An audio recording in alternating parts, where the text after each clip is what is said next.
thanks to everybody who finds the time to join us for the last of the webinar of this series that we organized together with the SCCCI.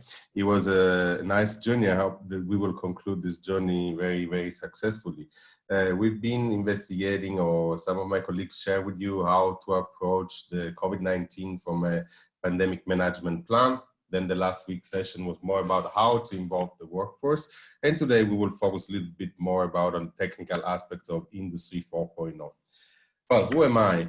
I'm Italian, although I work for TUV SUD, which is a German company, it's kind of big multinational. And I moved to Singapore in 2011 after being working for the European Commission in projects in robotics, AI, energy efficiency. And once in Singapore, I was working with the German Applied R&D Center on virtual reality, augmented reality, artificial intelligence, cybersecurity. And you can see that all these buzzwords that I'm saying to you are just because they nowadays fall all under the umbrella of Industry 4.0. Industry 4.0 enable the adoption of these technologies to optimize the old processes within the manufacturing. Without further ado, I would like to start with our session today and providing you with this agenda. We'll give you a small intro about TUV SUD, who we are and where we come from, some observation about the actual market, manufacturing market, what is the impact of COVID-19. I think these are the common discussion nowadays. Introducing to you the topic of Industry 4.0, and I just touch the digital twin a little because is seen as a stepstone of the overall Industry 4.0 journey. The Smart Industry Readiness Index, which I believe some of you already know, or some of you already joined some of the sessions. And then how to plan your path to achieve a higher level of Industry 4.0 using Siri, and then some key takeaways. So let me start introducing to you who we are. I think some of you know TUV SUD for basically for our traditional business with TIC. But two important numbers that I would like to underline in these slides is that we are 100% independent and impartial, which is always the reason why we take side from our customers. We are not pushing for any specific technology vendor, but more focusing on what is the technology that best meets your requirements. And we are present in 1,000 locations worldwide. And this gave us the possibility of running projects on a global scale. Traditionally, TUV SUD is known because around the whole product life cycle offers services like auditing and system certification, inspection, testing, training, and ultimately advisory. Me and my colleague, we belong to one division of the TUV SUD, which is named the Digital Service, which is the forward-looking division. So we are trying to digitalize the new services. We are working internally also to transform our traditional business, because having a scheduled certification probably in 10 days will not be sustainable anymore, but we're moving towards a more continuous certification based on the data that we might collect through use of platform and other media. These are some of the areas that we focus on, from the safety and cybersecurity of autonomous vehicle, the safety of the implementation of robotics within manufacturing plants, or the so-called human-machine interaction. The smart lift, we also address new technologies and the adoption in other sectors like construction, for example, the predictive maintenance for smart lift, also the smart inspection and supervision of, we have projects on smart facades inspection for high-rise buildings. Of course, on the artificial intelligence, we develop framework to test the quality on how to develop artificial intelligence in order to avoid mistake of the technology itself. Some of them can relate to the Microsoft chatbot that last year committed several not nice activities, as well as also the accident of the Tesla car in the end of 2018, 2019, and other technologies, smart sensors network, which is more related to the IoT space, where we basically try to assess the reliability of the data generated on a continuous basis, on 24/7 basis. This applies also to the manufacturing, because every time that we calibrate some sensors, we give for granted that for the next 6 months, the data generated is reliable, but it's not always the case. And finally, but not least, and last but not least, is the Industry 4.0 advisory, technology advisory team. Now, moving towards Industry 4.0, this is just a snapshot of what happened around the world. Of course, everybody knows that the first time that the TEM was coined back in Germany, at the Hannover Messe, that I think that you already heard about that. And it was more an engineering-driven approach. So in the different part of the world, Industry 4.0 has adopted different aspects. In the United States, for example, they call it industrial IoT, that is purely focusing on internally at the manufacturing factory or the manufacturing plant. In India, made in India. In China, made in China, which is a complete rebranding of the overall China production. In Japan, you can see Japan Society 5.0. And if you have the chance to see some latest magazines, they also include robots, cobots, when they want to share what a workforce looks like, a teamwork looks like. And then in Singapore, the Smart Nation initiatives, where we actively participated together with the Economic Development Board.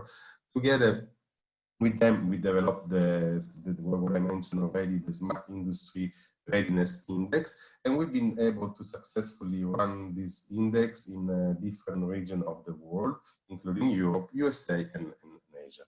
A little bit of history of our experience in Industry 4.0, which didn't start only in 2017, because we have a team of interdisciplinary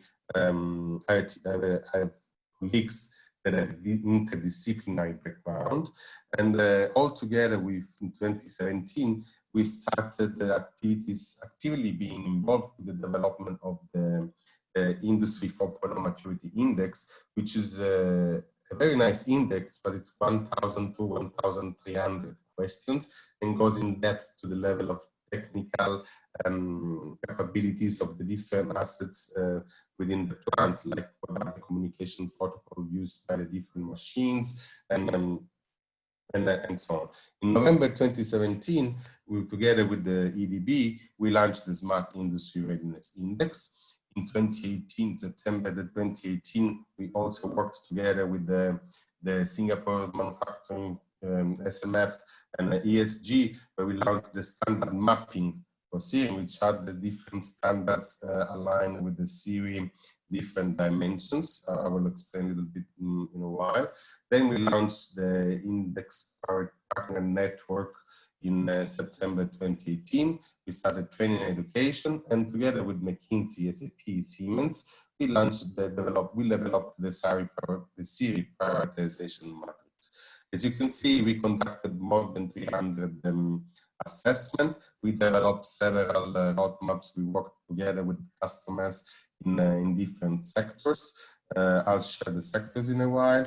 And in 2020, we developed several more Industry 4.0 transformation roadmap. And now we're training serious assessors together with EDB, and we expanded our Industry 4.0 activities, I can say globally.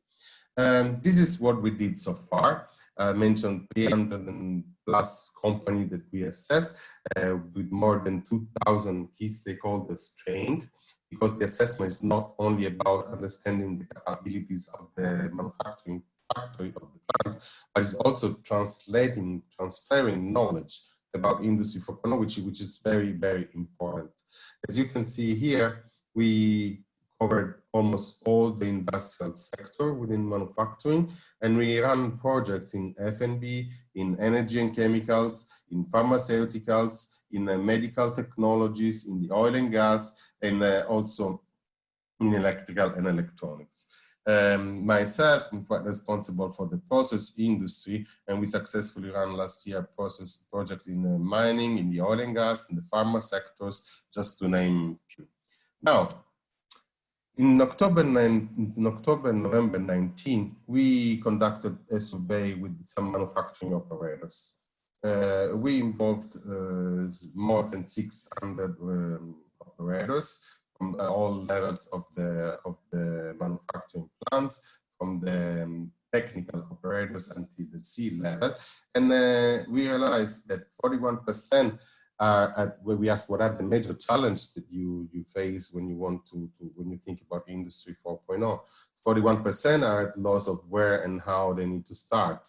And then this can only delay the starting for the designing of a strategy. So it's like just a reactive approach. And for those of you who are in manufacturing, they know that the reacting approach is always the most expensive. Then 23% are unable to quantify the business impact on investing in Industry 4.0.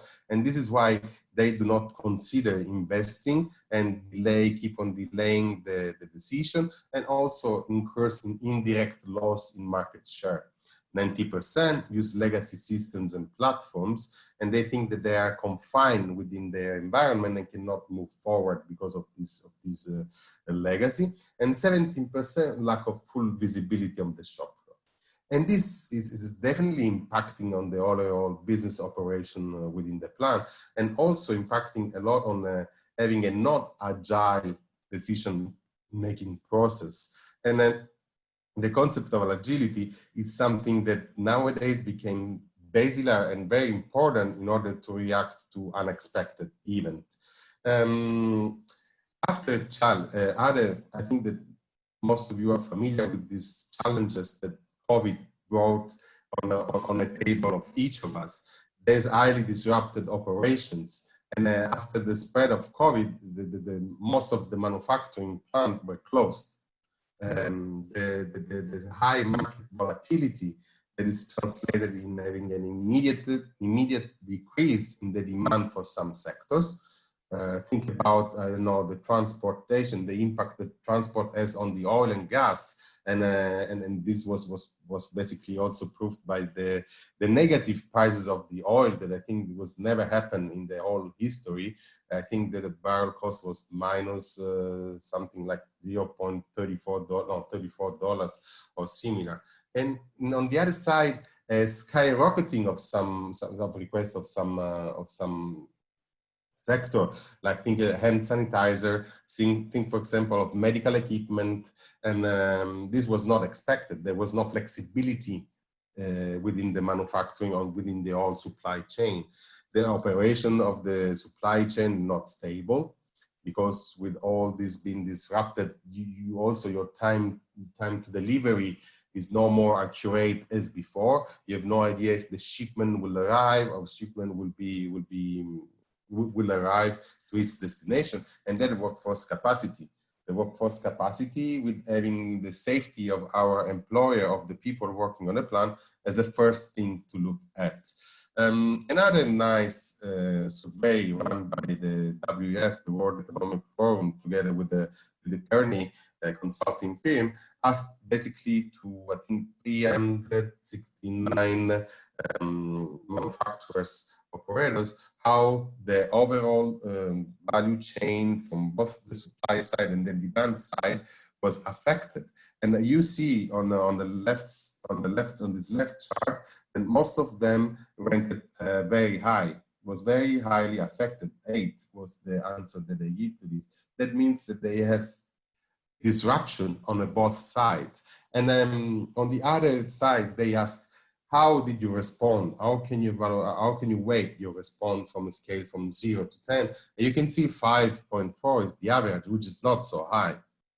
Now, what are the reasons why the reaction time or the reaction to such disruption were not so impactful? Because people were not prepared. People were not agile enough to have the full transparency on the operations, to have simulated scenarios on how to respond if something happened. We are always good. We're always very smart when it comes to things that we know. But when it comes to the unknown, then we are really disoriented. And Industry 4.0 can really help on this. Now, let me jump into some more aspects of Industry 4.0 and the digital twin that I will touch very, very briefly.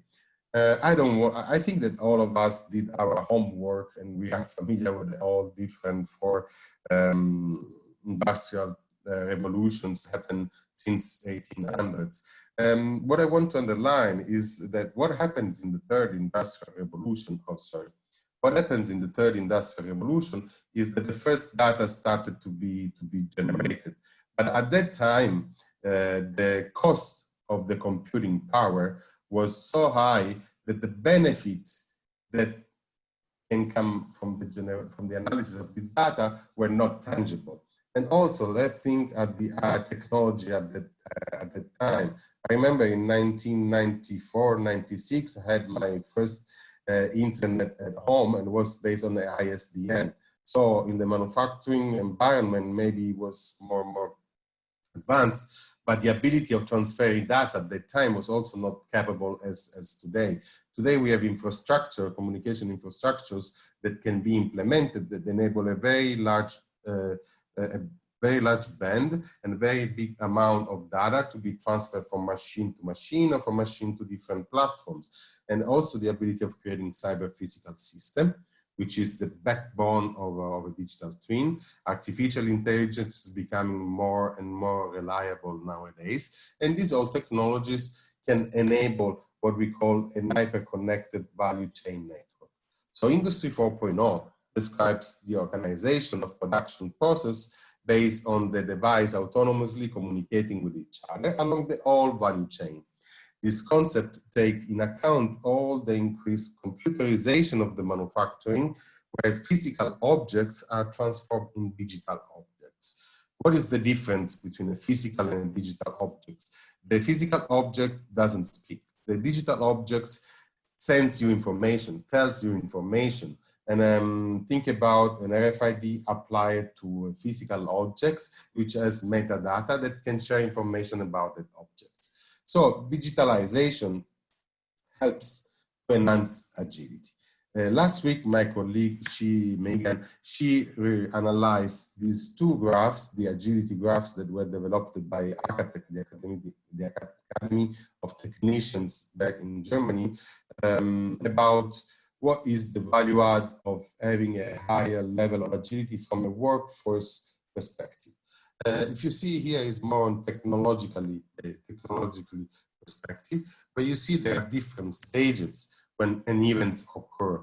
And the shorter is the latency between these stages, the more value, the more benefit we can get from the reaction to it.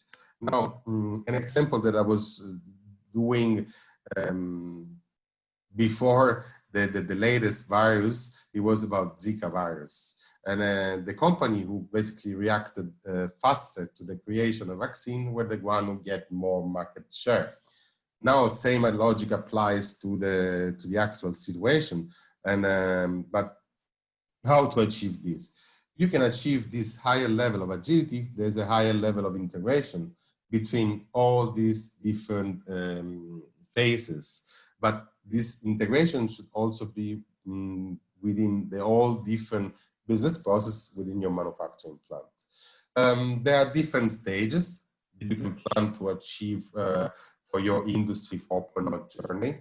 If you see this graph, the first two stages are what the architect they define as Industry 3.0, or we define as digitization journey, where you basically computerize your equipment, your assets, where you basically connect your assets in order to be able to generate data, collect this data, and then you will be able to also to plan to achieve a higher level of visibility. That means I'm able to understand what is happening at the moment in my manufacturing plant. Transparency as the next level, that I can diagnose what is the root cause if something is happening. Why does it happen? Why that failure, unfortunately, happened?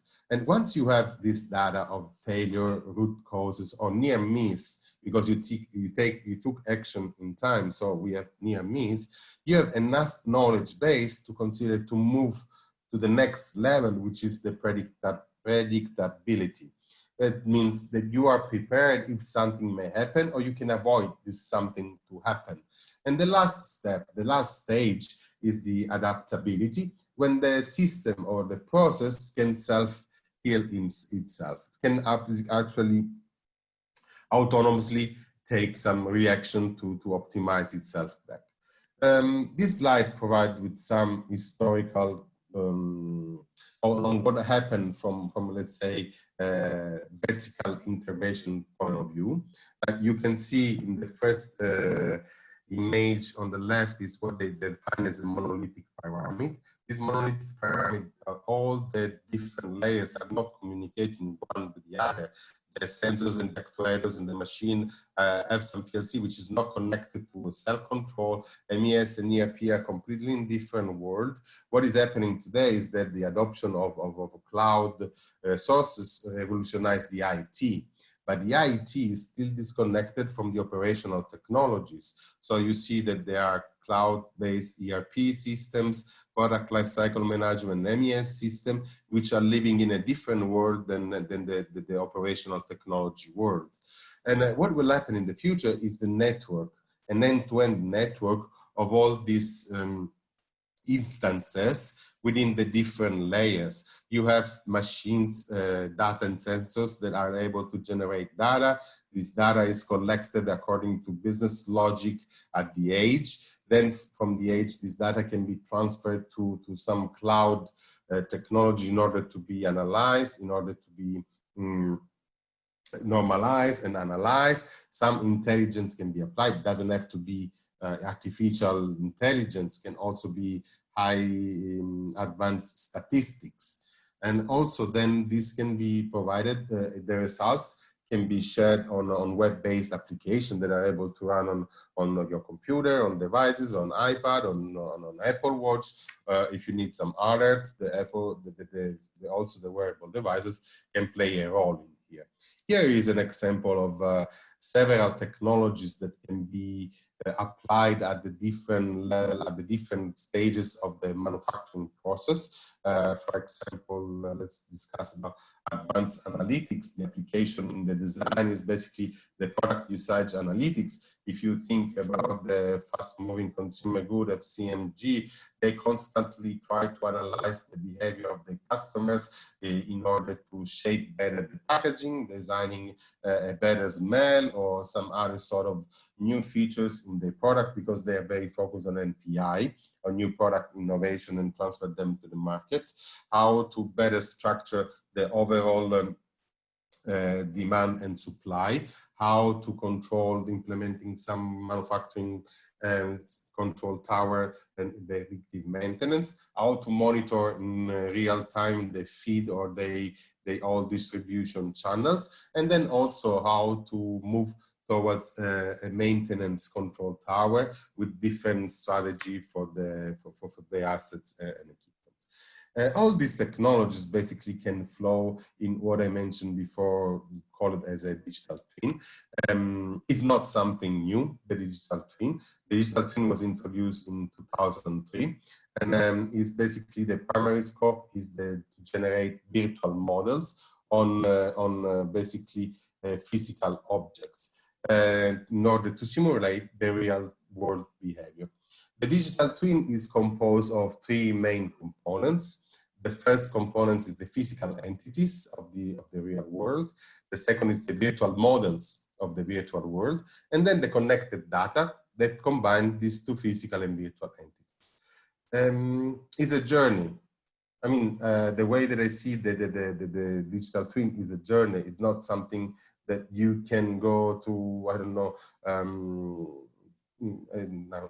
like to eat, so I was thinking about the food to cold storage and purchase. You need a proper and structured plan and proper strategy to arrive to a maturity level which is sufficient to take all the benefit from the digital twin, and it can take years. You need to start from the single component, understanding what the single component, what are the features, what are the capabilities, and how the single component is able to communicate. You need to establish all the business rules of this interaction. And some of the technology, basic and core technologies that follows under 4 main areas. One is the human-computer interaction, like for example, the adoption of virtual reality technology, the adoption of visualization technology through web-based visualization platforms, through human-machine interaction platforms that enhance the interaction between human and the different equipment within the manufacturing plant. The modeling analysis, and is where you have enough data, you can decide to implement some artificial intelligence, the business modeling technology, physical modeling, and then we also have under the modeling analysis core technologies, which is the model integration of fusion technology or model modification technology, and then the integration of all this data. And in the end, we have the area of perceptual and control, where you have new hardware coming in. There are sensors which are basically consuming less electricity.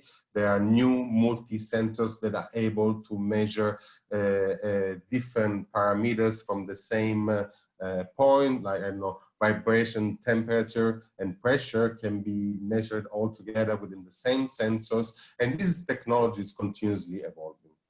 Where are today about, what is the actual status of the digital twin?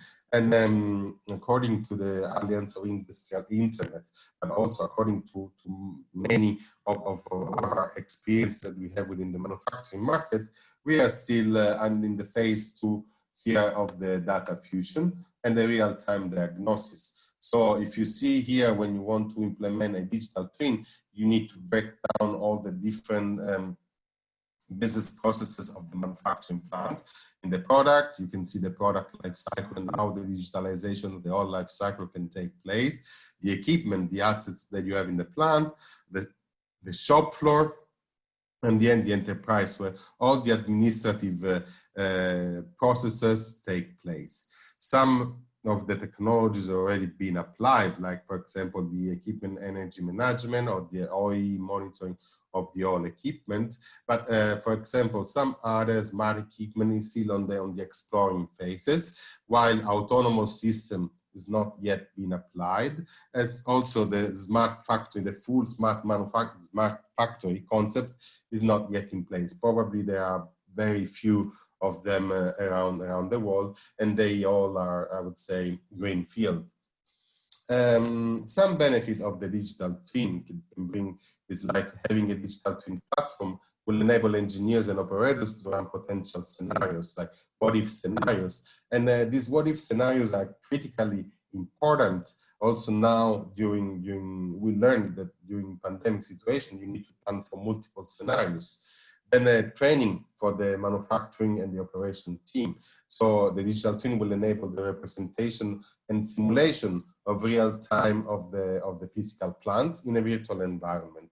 So the respective data, as also the various model, can be used through glasses like the AR, some virtual glasses. Now I forgot the name of some of them, these technologies, some AR glasses, and you can enhance this experience also with the streaming of real-time data. So apart the training itself can also be used for maintenance without the need of any paper-based manual or any sort of checklist, but just with some handheld device. The actual adoption is still, I didn't see it in a scalable manner because the ergonomics of the device is not yet there from my perspective, but I believe that a lot of OEMs, they are working towards this direction. And the real-time optimization that the digital twin platform can feed latest AI technologies, which enable the optimization of the business processes. So during your production flow, you can also identify what's the gold sample of the batch process and set it as a target for the following process. So there's a continuous real-time optimization. You can monitor the performance of each single unit and correlate this to the full model performance. And then also, you can also continuously check the reliability of the data generated by the multiple sensors that are within the factory. In order to increase the level of trust that you have on the analysis of such data and on the decision that you take. And these benefits are continuously growing during the whole when you keep on generating data. This is a continuously update of the platform. How to achieve a digital twin? We need to start from the basics. So what are the basic and fundamental processes within Industry 4.0 and are three. And this fundamental process that I also described in the so-called reference architecture model for Industry 4.0 that I'm not touching today here, but I will be happy to share, is the first one is the vertical integration. And if some of you are familiar with the ISA 95, which is the automation pyramid, the vertical integration is the evolution of that automation pyramid, and it's trying to identify what is the level of integration that we have with the different layers. The definition is the integration of processes systems across all the hierarchical levels of the automation pyramid within the manufacturing plant. And as you can see here, the more integrated, the more you are able to improve the quality and the flexibility of the manufacturing, and also to reduce operation costs. The other fundamental process is the horizontal integration. Now, the horizontal integration is how are we integrated from an IT perspective with all stakeholders of the value chain, with the supplier, with the inbound logistics, with the outbound logistics, with the distribution channel, until the customer level. How do we collect the feedback from the customers? And this is very important because horizontal integration is about digitization across the full value chain and supply chain. The last process is correlated to the life cycle and value stream, and it's the integrated product life cycle. And it's basically how all the different stages of the product life cycle are integrated one with the other. So how the design is integrated with engineering, with manufacturing, with the customer use, with the service, with the disposal and recycle. You can imagine that the more this loop is integrated, the more optimal is the transfer of data, of information from one stage to the other. But this also enables, when you want to design new feature in your products, you already have all the information that you need from the engineering portion, from the production portion, and this can all simplify the transfer of NPI, of new product innovation, into the full manufacturing, and then the time to market can be improved. Now, having shared with you the basics about Industry 4.0, I want to introduce or to talk again about the Smart Industry Readiness Index and the approach that we as a TUV SUD suggest to the company to embrace to enable the transformation. There are three main steps you need to consider. The first step is you need to initiate your journey. If you already initiate your journey, you can run some what we define as digital alignment, understanding which digital initiatives you have in place and making an analysis from where you are, what you can achieve. Then identify the solution, which solutions make sense for you, not only from a process optimization point of view, but also from a financial perspective point of view. And then moving to the implementation. Investments are needed. This is not like Industry 4.0, I will postpone the investment, I will see how the market does. That doesn't work like that. There should be investment not only in terms of financial resources, but investment of time, of effort, and then this needs to be translated in real, actionable activities. Now, you can initiate using, for example, the Smart Industry Readiness Index, which is a very easy to understand tool. Is a source of knowledge, is how to transfer knowledge to all key operators of the manufacturing plant, how to put them on the same line of understanding, because once you have the same language, once you have the same taxonomy, also the execution of process, it's easier and faster. And the more you involve them, the more the technology will be embraced and optimized, and the adoption will be optimized. The index is comprehensive.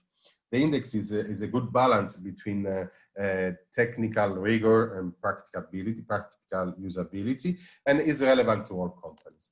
The following slides is just sharing with you the companies that we run the index in the end of 17 for piloting the index to assess the horizontal applicability to the all sectors, and also the applicability to MNCs and also SMEs within the manufacturing space. As you can see here, you have petrochemical, oil and gas, aeronautic, aviation, then semicon, pharma, and many other different industries.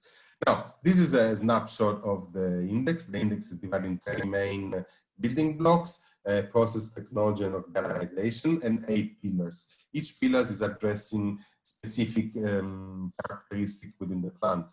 The operation is more focusing on the vertical integration. Let me show you this image, which provides you with all 16 dimensions. Is a more detailed view. You have the vertical integration that basically is trying to identify what is the level of integration in the operation within the manufacturing plant, the horizontal with the external stakeholders of the value chain, and how instead the integrated product life cycle, how the different stages of the product life cycle are integrated one with the other.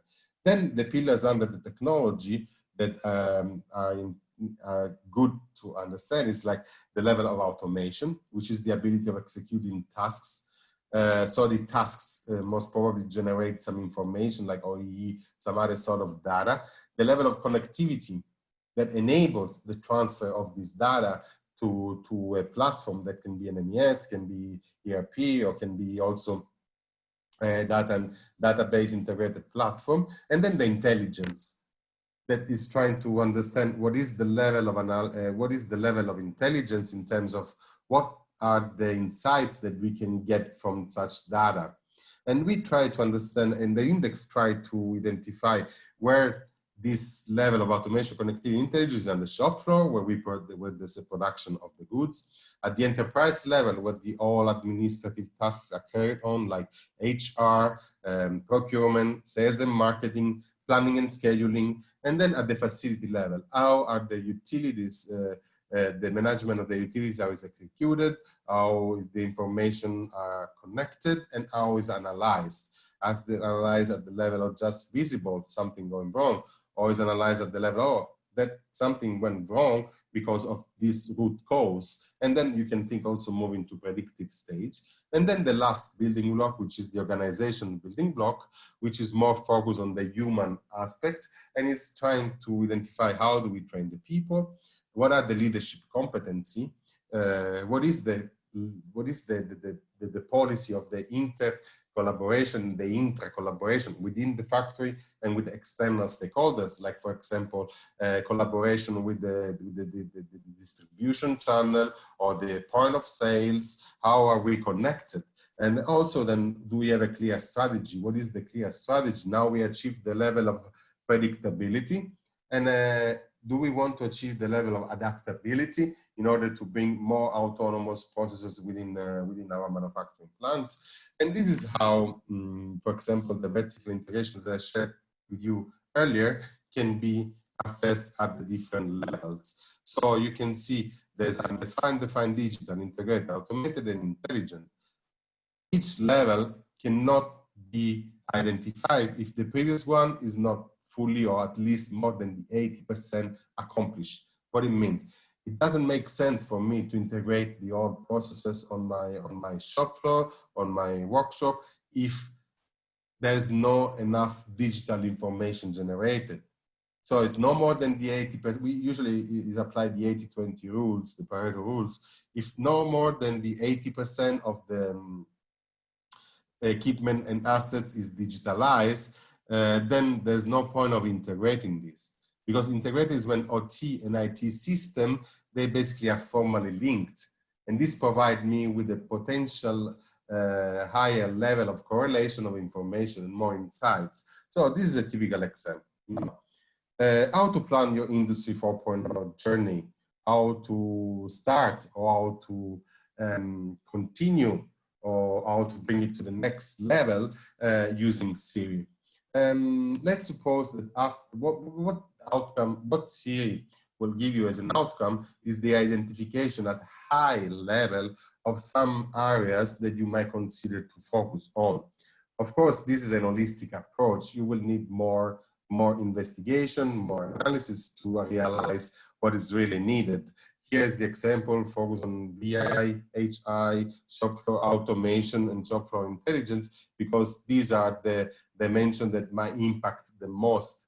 And then you need to go in deep in this analysis. And what we suggest, or what we run usually, is a bottom-up approach. We try to investigate at the bottom, at the operators level, at the people who are really responsible for the business processes within the plant. What are the most, what are the pain points? What are the challenges that every day they are facing during the tasks? And then we build a wish list. Then also you need to analyze all the processes on a step-by-step and see where there's a lack of data transfer, of data seamlessly connection. And then you can try to identify what will I be able to achieve in X amount of time. There's no need of planning to be adaptive if I'm not digital. You need to be practical, and in order that you can achieve this target. I made you an example. Let's suppose that you would like to implement a digital twin in the near future. In the future, you need to target, and using the theory, for example, the vertical integration should at least achieve a level of automated. The horizontal integration also automated level, where you have the integration of the supplying process and system are automated with limited human intervention. The shop floor connectivity needs to be real time, so that basically there's a machine are interoperable and are secure. That means that there's also security in the OT spaces and the IT space, and there's a big interoperability, and all data is seamlessly transferred and monitored and analyzed. And then there's also a level you can achieve, you want to achieve a level of predictive, where you are able to understand the behavior or if something bad is going to happen, and you have enough time in order to react properly and to avoid the deviation from the standard operations. After you identify what I want to achieve, you need to conceptualize the solutions and put them in a tangible manner. Like, you need to look beyond the normal IT architecture, for example, the normal OT architecture, but you should consider how these two can work together, how they should complement each other in order to give me the ability of having the ability of a broader view of what can happen. And once you conceptualize, you also need to understand that the different solutions can impact in terms, can quantitatively impact or cannot. There would be some solutions, like, for example, let's suppose that you want to implement a wireless technology within the factory, or you want to implement the 5G. A quantitative assessment of the impact cannot be conducted, but all other solutions, because this foundation usually are the enabler of other solution, the pillar solution or other solution that really you can measure the impact in terms of ROI, in terms of cost benefit. Those are solutions that cannot be implemented without the foundation. Like, I want to digitize all my shop floor, but if I don't digitalize the assets and the equipment that I have at the shop floor, I cannot collect data. So infrastructure like Ethercat or Ethernet or wireless, as mentioned before, become basilar. The dependency, you need to understand what is the dependency between the different solutions. And then, of course, financial aspect is also very important. So you need to build a business case of what the solutions, the different solutions will impact, how they will impact on the actual cost profile that you have, and then what will be the ROI on my own investment. Once we have the business case, we are able also to identify we move to the implementation plan. Now, the implementation plan needs to be really accurate, because then it gives you also the idea of what are the single solutions activities that you need to carry on, what are the milestones that you need to achieve, who's the team that needs to work on the projects, what are the constraints, what are the requisites, what are the standards that needs to be met by the solution. And then, of course, the resource allocation is another key aspect of the implementation plan. Well, so you need to have a very structured approach. Don't forget, who's going to run this transformation is the whole workforce that you have within the plan. Is yourself and the workforce. So also the organizational change management becomes an integral part of this transformation. Why do we say so? The reason why is because you can implement the latest technologies, or you can implement some transformation on the technology perspective, but if this technology is not embraced properly, then you end up to utilize it for the 30–40% of its impact. But the main message is that we also need to always consider the human aspect. And also nowadays, human-machine collaboration is becoming a very focus area for Singapore, but globally. And with this, basically, I would like to share with you some key takeaways. We envision that for ensuring the business continuity within your plant or within your operation, you should basically target two different horizons. We would say one operational horizon, which is more on a short term, and then also a strategic horizon that is more on a medium long term. On a short term, you need to envision and design a digital strategy. You need to, if you don't have it already, or if you have it, it is not a practical step-by-step approach, you need really to consider that and do it with a bottom-up approach. You need to be able also to run different alternative scenarios evaluation. What is the worst case? What is the optimal case? How can we react to the worst case? How can we mitigate the impact of the worst case? And how do we act on the optimal case and on the normal case too? Then there should be a more balanced supply-demand ratio. We should have a higher level of horizontal integration. So the value chain reliability should continuously be checked. What is the reliability of the all suppliers of the distribution channel? Do they have a mitigation plan if something happens? What's the mitigation plan? What could be the impact on my operation? And then immediately, as most of you did already, is the management of the workforce safety and flexibility. On a mid-long-term horizon, we would suggest to implement this digital strategy. COVID-19, from my perspective, is a wake-up call and proof that digital is not far from our daily life. We've been pushing this adoption of Industry 4.0 since 2–3 years. And what happened now? The company that did already embrace Industry 4.0, it was much easier for them to simulate the various scenarios and take action. They were more agile. Also, another key takeaway is move to the next level of production. Try to automate as much as you can. Increase the integration between all stakeholders within your value chain, and involve actively the whole workforce in this journey.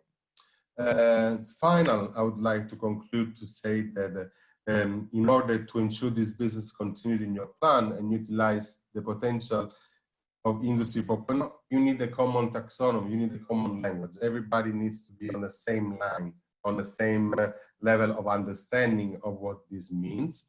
You need to consider as a basic principle safety, security, reliability, resilience, and interoperability when you want to move to the next level. The higher is the integration of the stakeholders of the value chain, and also the stronger and more agile is the response to unexpected events. So with this, I would like to thank you for having listened to me.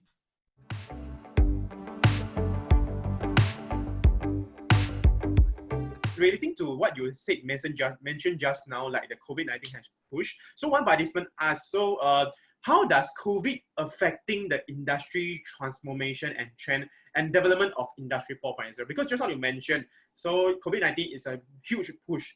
So people are more desperate and people are more aware that digitalization, Industry 4.0 is a must to try to, in order to survive in the future. But how does COVID affect the whole trend and development for the companies out there to try to adapt to Industry 4.0? I believe that the COVID really, as I mentioned, is really a wake-up call for all these, let's say, companies that were thinking, should I embrace digital or should I not? As mentioned, the more, let's say, visible, we discussed about the different level, the more visible you are, the easier for you is to plan alternative scenarios route in order to mitigate as maximum as you can the impact of this supply chain disruption. This is a very key element. The faster you have these scenarios in place and you can take action, I know that, for example, in the pharma sector, we all know that the many distribution channel, transportation, freight transportation, air transportation has been disrupted.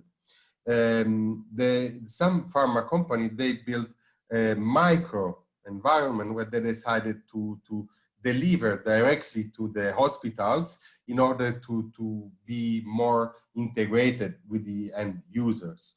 So I believe that COVID-19 is a real wake-up call that needs to provide the manufacturing plant the ability of thinking beyond their wall also. That is something which is really, really brought now to every day to all our tables.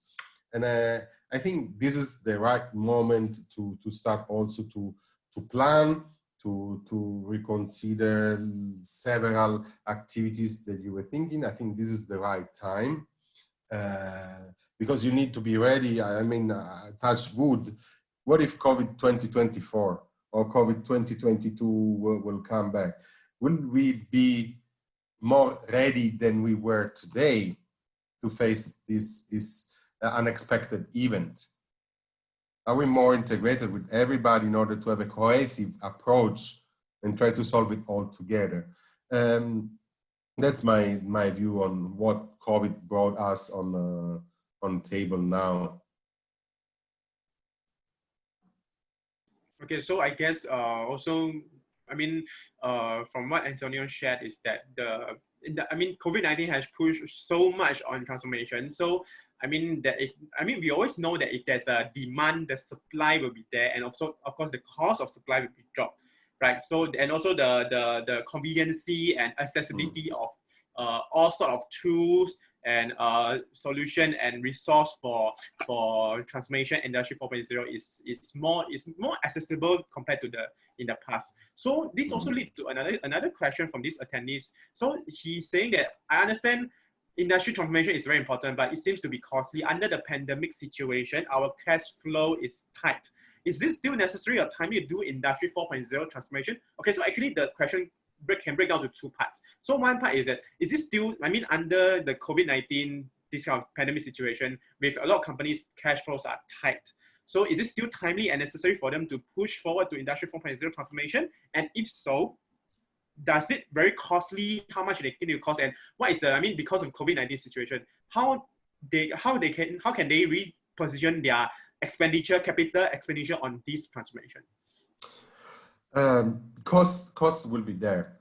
There's investment costs will be there. This is, I think, something that is when there's COVID and when there's no COVID, you need to invest. The right answer is the development of a business case. The business case, when we went to the slide, and the importance of a business case helps you to identify what is the benefit for me of implementing several technologies or embracing this Industry 4.0 journey. And I believe that that is a very good starting point to to identify. You need to allocate budget for this transformation for two reasons. First, as I mentioned, you need to be ready next time, something next. Think about COVID also as a digital training. I bet that the 99.9% of the people in this webinar are able to use Zoom easily, are able to connect with Zoom, are able to use their mobile. The enhancement of the adoption of this digital way of communicating has been brought to us by COVID-19. So this is a proof that digital is not far. So the ability that now you have to bring this to the business processes within the plant. To do so, you need to invest. You need at least to identify what are the solutions at the high level that can help me to achieve a certain state. And you need also to run a business case. Business case is the answer to all these questions. I cannot tell you, oh, you need to spend 25K and you will achieve visibility in 3 weeks' time. That's completely a lie. I'm not a genius, so it's not that I come and visit your manufacturing plant or any other of our other consulting firms, which are also very experienced and very expert, but nobody can come in just 2 days, 3 days and tell you need to invest 3.7 million and you will have this achievement in 3 years' time and ROI in 3.6 times. So this is not something that can easily be answered. The business case development is a very important steps. The series itself is a very important step because it provides you with a snapshot of where you are today. I consider Siri one of the best tools that ever been developed within the Industry 4.0 space because it's not only transfer of knowledge, it's also a very good and practical metrics that you can use in 2018 and you see where you are in 2018. Then you plan to run some initiatives inside your operation. You run it again after these initiatives are ended in 2019. Then you see if you moved to the next level. After Siri, you need to evaluate the financial impacts. And what are the benefits of such transformation journey? I would suggest that you really consider to transform. If you're not considering this spontaneously, I believe that in 2 or 3 years' time, you will have to consider it. So it's either you consider now or you don't have a future to consider anymore. I mean, let's think about maintenance, for example, right? There are different strategies when it comes to maintenance of equipment. One strategy which is the most commonly used is the reactive maintenance. And also the reactive maintenance is the most costly because you have a breakdown of your equipment, you need to order the spare part, you need to wait until the spare part is here, you need you have downtime of your production line and so on. Now, what would you do? Will you continue to work with this reactive approach, or you decide to invest in order to be preventive, predictive, so you can basically anticipate breakdown, order the spare part before? Instead of having 2 weeks downtime, you will have 3 hours or 4 hours or 1 day downtime to change it when it arrives, and you give continuity to all your process. Understand. So it also brings to another question that one participant actually asked this very interesting question. Is Industry 4.0 all about digitalization and adaptation of technology? Because just now you mentioned, like the first question we answered is the COVID-19, how does it push because of the technology accessibility, there's more convenience and more availability for that. So how about, because just now you also briefly touched on the theory and also production changes and process changes. So this participant also asked, how about soft skill set and process management? What they need to know? Yes. So, as I mentioned, one very important aspect is the soft skill set, is the workforce. Usually there do 2 important KPIs within Industry 4.0. Is a workforce efficiency, which impacts later on workforce flexibility, right? So the workforce efficiency is the ability that the people have to carry on one task in less time, right? So, and this will give you also the ability of having more workforce flexibility in order to increase the skills of these people and allocate other tasks. Like, for example, maintenance of some equipment. You don't need to rely more on third party to run the maintenance, but you train your own people. This is why also a very important OCM, Organizational Change Management Plan, is very important to be defined while you are embracing all this roadmap or all this transformation. The soft skill that you have available, you need to allocate them where are more impactful. And you need also to see and determine a plan of which soft skill will I need in the next 1-2 years.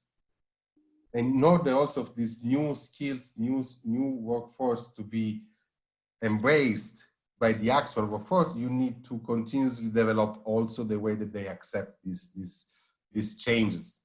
OCM is very important. So usually we also started to advise on company on how to implement OCM plan, because the first impact that Industry 4.0 had on the overall manufacturing sector is that is a technological change.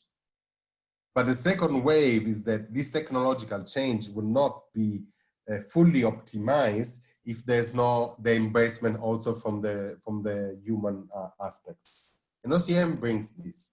So the optimal world is that when you have a technological roadmap coupled together with the OCM roadmap, which enable all to act as a uniform approach to this. So yes, definitely there will be a different set of soft skill in the future, which needs to be absorbed or needs to be welcomed by the actual workforce in order that they don't see it as a challenge, but they see it as a complementary action to optimize the overall picture.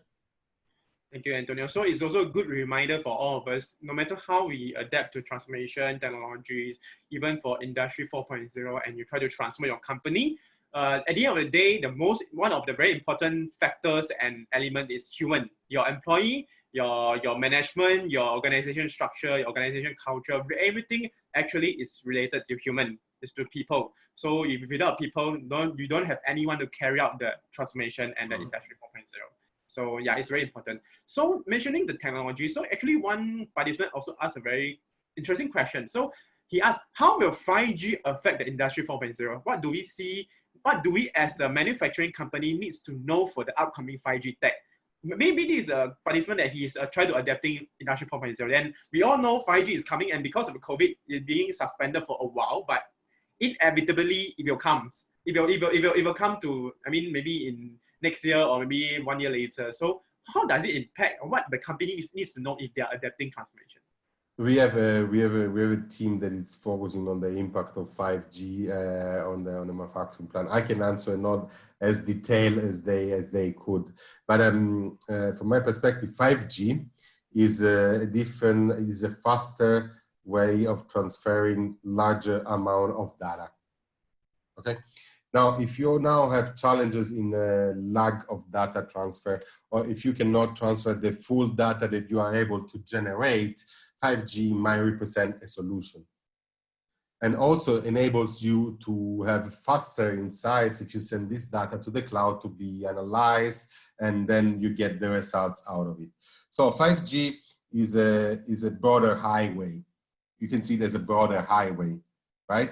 Where instead of having 6 lines of cars, you can have 12 lines of cars per site. So the ingoing and outgoing flow of data is much reliable, much more stable, and support larger amount of data. Now, it really depends on what you're looking for. what is the real impact that you're looking for. If you are having, we discussed about pain points and wish lists. If one of the pain points within the plant today is like the transfer of data, because my equipment, my assets is generating, my business processes are generating much more data that a single Ethernet cable can support, and there's a delay or lag in transferring this data, then 5G may represent the right infrastructure, communication infrastructure that you want to consider. But also in this, 5G is a wireless network. You need also to consider other sort of parameters when you want to implement 5G. What are there's a metal equipment that doesn't enable the wave to go through, or so on. So from my knowledge, 5G will impact manufacturing, yes, because it will enable the transfer of larger amount of data, and all these consequences will have a benefit. But does it make sense for me to use 5G? I cannot say. So it depends on situation, and it does help, but it depends on how you're going to use it. So moving from 5G, so another hot keywords, I mean, in the past few years is AI. So one participant asked, what is the difference between smart industry and industry 4.0? Do we need to use AI in order to be smart? So it's always a dilemma. It's like people often have this misconception, like have this, no, I don't want to say misconception, it's have this kind of mindset that in order to be smart, AI is a must. So is this true, or what is your suggestion? Well, I can share, but I will not sign for what I'm saying. I have a PhD in AI, and I don't fully trust AI.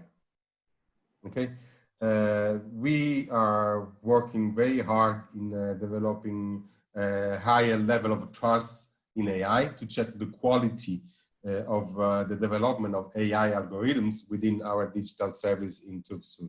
It's not an easy task. AI usually come with a black box. So you don't know what are the algorithms within the black box. So if you don't know what are the ingredients of your cake, you give for granted just because the cake tastes good that everything is healthy. But it's not always the case. Being smart doesn't necessarily mean using AI. That's my main take. Being smart means having a higher level of integration and being able to apply also statistics at a higher level to the different data that you have. In the sense, if you have, for example, near miss or failure in your production lines, you have equipment that failed, right? You have the behavior of this equipment, you have cluster of data, you have behavior of this equipment. And if you notice that the equipment is behave at the same, if the vibration sensors start to vibrate more than normal, you can check immediately without waiting for the breakdown of this sensor. You don't need the AI to tell you that. You need the AI to move to a more deep predictive analytics, but being smart means also anticipating the reaction time from my perspective.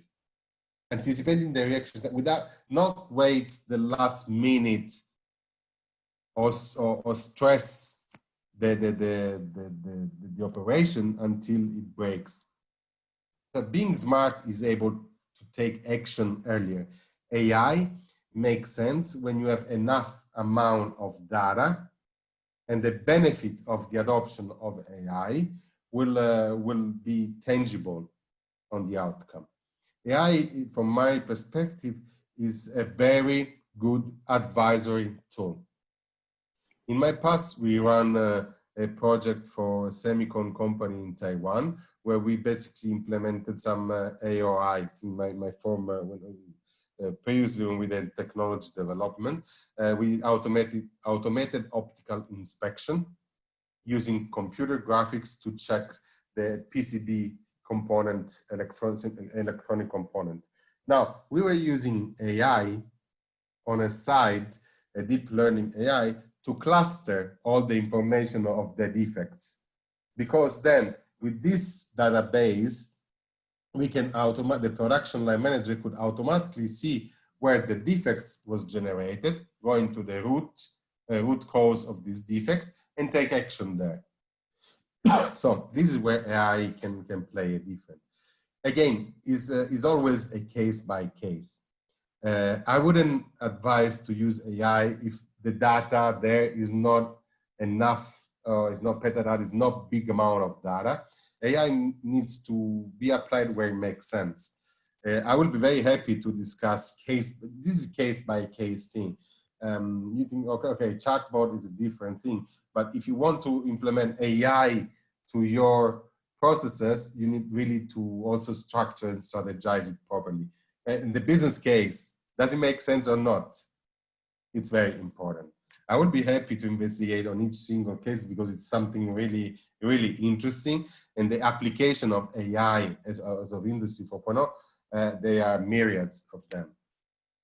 So I guess the silver lining here is there's a Chinese goes, do not trust anything blindly. If you trust anything blindly, it's perhaps you do more harm than good. So be it 5G, AI, all the tools that will help the companies to march forward the transformation, but please don't trust it blindly, especially like AI, like what Antonio shared is very good. People often don't know what's written in the algorithm. Unless you have 100% sure and confidence in that, you don't anyhow or easily apply any application, especially the high-tech things. Okay, so I think move on to the next question. I mean, maybe it will be our last few questions. There's participant asked, maybe in short, what would be your top 3 focus areas for post-COVID on industry transformation? Maybe just top 3 focus that you can share. Okay, lesson learned. You should focus on the lesson learned. I would say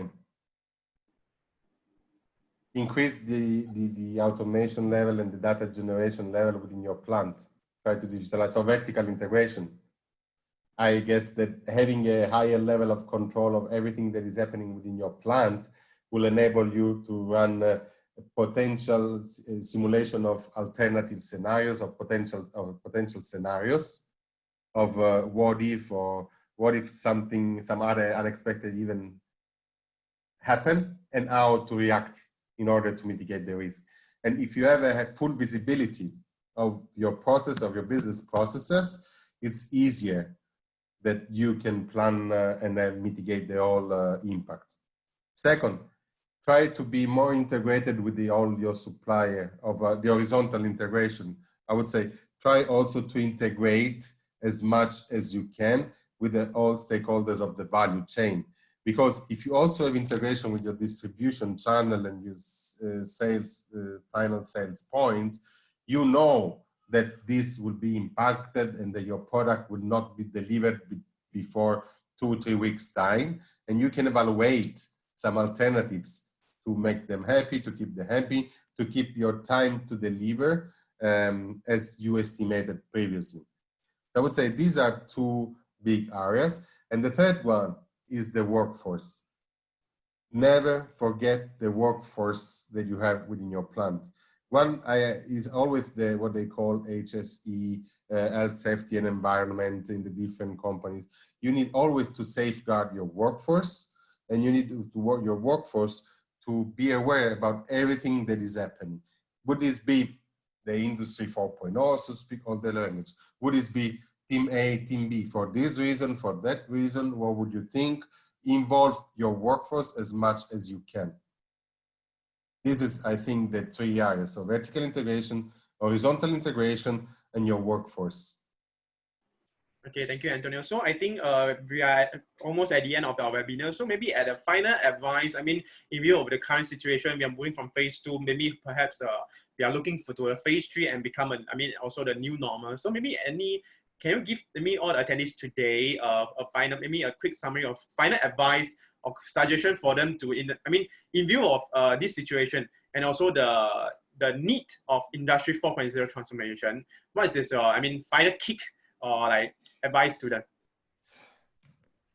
Seriously consider the designing of a plan. Seriously do it.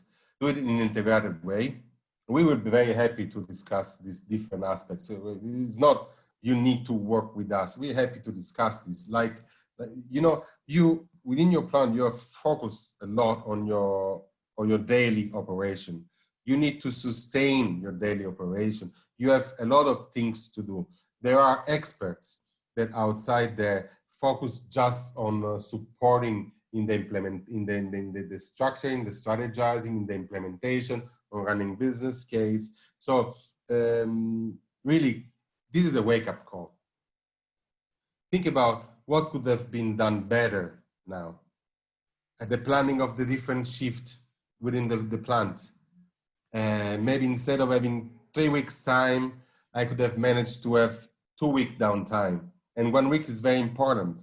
Maybe if I were more integrated with China or with the other countries, I could have diversified my distribution and keep the business still going on. That what I suggested. Really considering to collaborate with people who do this. This is their daily bread and butter. Yes, this daily bread and butter, because you are the SME, you are the subject matter experts. You are the people who knows better about your processes. We are the people who are aware about how the technology can impact, what is the best solution, how to design a solution for you, and merging of these two things can just support you in moving to the next level. So my latest intake is that don't be afraid about, oh, that will cost me billions. Don't think like that. Think always to scout, to evaluate, create a business case. Does it make sense? Or do I want to continue to survive? Or do I want to continue to do things by my own? When I was living in Italy, I had a very nice garden, but I couldn't grow roses or other plants. I didn't know how to do that. And for 2 years, they were dying completely. I hired a gardener. A gardener came to help me. Now my mom has very nice roses and so on. Everybody should do the things that they are expert in. There was a very parallel kind of analogism, but I hope that transferred the message.